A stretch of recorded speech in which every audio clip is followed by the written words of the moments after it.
Hey everyone, ever since I've started live streaming on Twitch, I've realized that I have a lot of interesting stories to tell. So it's about time that I sit down in front of this camera and tell you a story from my past. So today we're going to talk about my crazy ex story. Yeah!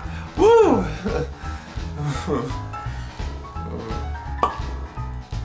Now because I'm a saint,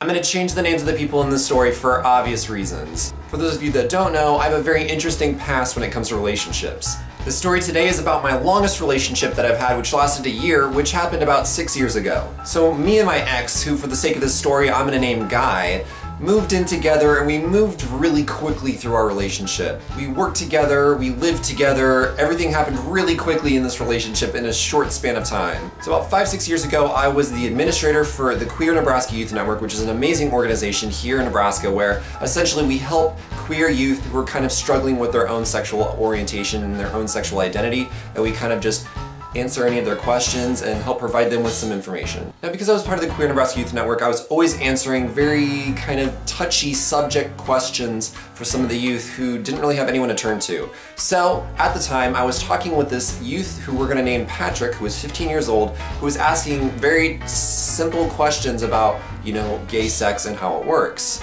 So essentially Patrick was sending me questions via text and I would be answering them until one day where the questions became very, very inappropriate. It was then that I shut down the conversation and let him know, hey, you've kind of overstepped your boundaries, this is an inappropriate topic, I'm sorry I can't talk to you anymore. He quickly apologized for this and I let him know, well, we can still be friends, but you just can't ask me any kind of questions anymore. Boom, situation avoided, everything was diffused, and I didn't have to worry about it until the next day. In which the next day, Patrick decided to continue to ask me very inappropriate questions, and so I reported him to the higher ups of the QNYN, letting them know, hey, this kid will not stop sending me inappropriate stuff. Everything was good and fine. I thought the situation was covered, but wait, my ex gets involved in all of this, you will find out. So then the director of the QNYN has a meeting with Patrick to handle this entire situation, and I think everything is fine now, until I get a text from Patrick after this meeting that says, don't worry, I didn't tell him about the nudes you sent me. The nudes you sent me.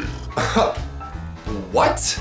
Now this is before I had a smartphone, and you could not just take pictures with your phone and send it via text. The only way you could send a picture or message is if it was forwarded from someone else who had texted you a picture. So of course, I called him out on his bullshit and I re-reported him back to the director. Now while this was all happening, I started noticing really weird things happening between myself and Guy. Really strange things like my phone mysteriously recharging itself at night, changing its position on the table wherever I had left it, and me waking up on the other side of the bed than the one that I had slept on. I didn't think much of it, but just wait, this shit gets crazy.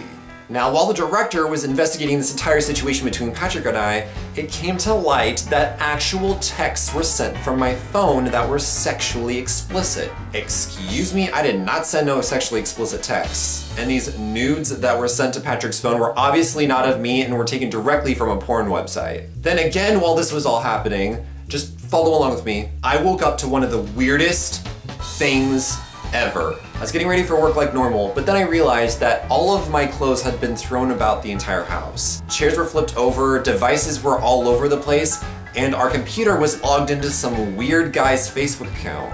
I thought at first we got robbed, but then, being the investigative guy that I am, I dug into the Facebook and found out that it was created using my ex's email account. Obviously, because he'd created another fake Facebook account to stalk all of the guys that I interact with in the QNYN, he had to go. So after reading all of these sexually explicit texts, it came to light that every night when I would tell Patrick we cannot be talking anymore or we cannot be friends anymore, he would get mysteriously another text from my phone after I'd go to bed that said, okay, now that my boyfriend's asleep, let's get to the juicy details. My ex had been sending sexually explicit texts to a 15-year-old from my phone pretending to be me. The fuck?